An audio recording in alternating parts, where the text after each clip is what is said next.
ગુજરાતમાં વધુ એક બ્રિજની જર્જરિત હાલત પર સવાલો ઉઠ્યા છે. જે બ્રિજ ટ્રાફિકની સમસ્યા ઉકેલવા માટે કરોડોના ખર્ચે બનાવવામાં આવ્યો હતો, તે બ્રિજ માત્ર 5 વર્ષમાં જ ખરાબ થઈ ગયો છે. પિલ્લરોમાંથી પોપડા ખરી રહ્યા છે અને સળિયા બહાર આવી ગયા છે. શું તંત્ર મોટી દુર્ઘટનાની રાહ જોઈ રહ્યું છે? સુરેન્દ્રનગર શહેરમાં ગેટ સ્ટેશન પાસે રેલવે ફાટક પર ટ્રાફિક જામની સમસ્યાનો ઉકેલ લાવવા માટે વર્ષ 2019માં 40 કરોડથી વધુના ખર્ચે આ ઓવરબ્રિજ બનાવવામાં આવ્યો હતો.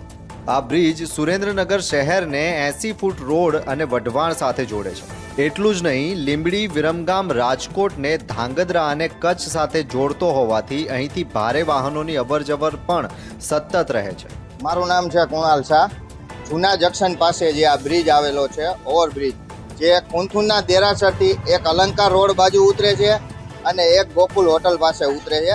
આ બ્રિજમાં અવારનવાર ભ્રષ્ટાચાર થયો હોય તેના તમને પણ સુરેન્દ્રનગરની જનતાને પણ ખ્યાલ છે કે આ બ્રિજ ઉપર અવારનવાર એટલા મોટા ગાબડા પડ્યા છે. તમે વિચારો કે આ તોતિંગ જેવા બ્રિજના જે પિલરો છે, પિલરો એટલા ડેમેજ છે, સળિયા પણ બહાર નીકળી ગયા છે.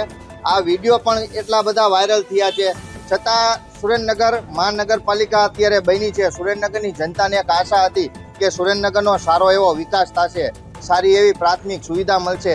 એટલે સુરેન્દ્રનગરમાં તમામ જે પણ બ્રિજ છે તે બધા ગંભીર ભયાનક છે તેવી સમસ્યા છે. અત્યારે તમે સુરેન્દ્રનગર આ બ્રિજ નીચે તમે જોવો હાલત, એટલે બ્રિજ ટોટલી ફાટી ગયા છે. ઉપરથી સુરેન્દ્રનગરની જનતા પબ્લિકનો અવર જવર થઈ રહ્યો છે. લોકાર્પણ થયાના માંડ 5 વર્ષમાં જ આ બ્રિજના પિલ્લરો જર્જરિત બની ગયા છે. પિલ્લરમાંથી કોન્ક્રીટના પોપડા ખરી રહ્યા છે અને અંદરના સળિયા સ્પષ્ટ દેખાઈ રહ્યા છે, જે અકસ્માતને નોતરી શકે છે.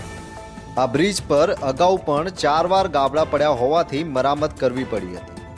સામાન્ય રીતે 40થી 50 વર્ષનું આયુષ્ય ધરાવતા બ્રિજની 5 વર્ષમાં જ આવી હાલત થતાં લોકોમાં ભારે રોષ જોવા મળી રહ્યો છે. સ્થાનિકોનો આક્ષેપ છે કે આ તંત્ર મોરબી જેવી કોઈ ગંભીર દુર્ઘટનાની રાહ જોતું હોય તેવું સ્પષ્ટ લાગી રહ્યું છે.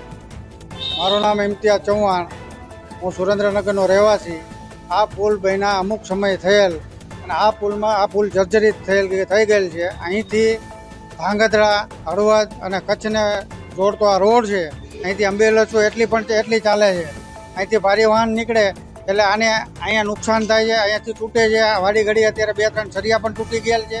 બ્રિજની આવી હાલતથી લોકોમાં ભય અને રોષ છે. સ્થાનિકોની માંગ છે કે તંત્ર તાત્કાલિક પગલાં લે, જેથી કોઈ ગંભીર અકસ્માત થાય તે પહેલાં તેને અટકાવી શકાય. હવે જોવું એ રહ્યું કે તંત્ર આ મામલે ક્યારે ગંભીરતા દાખવે છે.